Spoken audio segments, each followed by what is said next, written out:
Chaland, ville paisible, en apparence seulement. Le calme avant le grand soir et un possible exploit à portée de pied pour l'actuel meilleur buteur du club.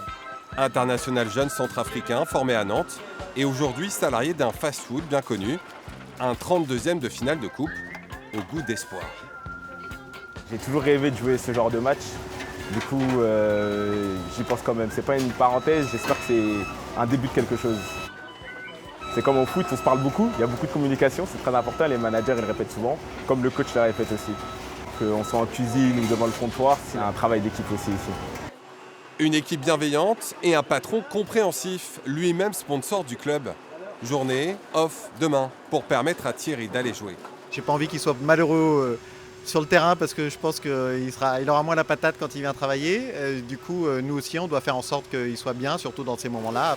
Il mange pas beaucoup de burgers, Thierry, certainement pour aussi faire attention à sa ligne. Mais je pense qu'il a une bonne hygiène de vie, ouais.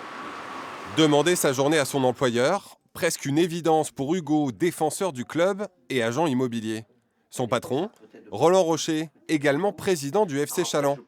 Reste que jouer à 18h en pleine semaine laisse aux deux hommes un goût amer.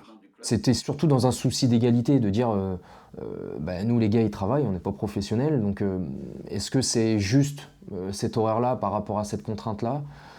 Je suis pas sûr. Vraiment, on a l'impression de ne pas exister, quoi, comme si Chaland était un tout petit point sur la carte. Et club amateur, non, c'est débrouillez-vous, et c'est comme ça, il s'est imposé. Et c'est toujours comme ça au niveau de la Fédération française de football, et ça devient pénible. Malgré les contraintes, plus de 2000 Chalandais viendront supporter les joueurs demain pour décrocher leur première qualification en 16e de finale. L'histoire est en marche.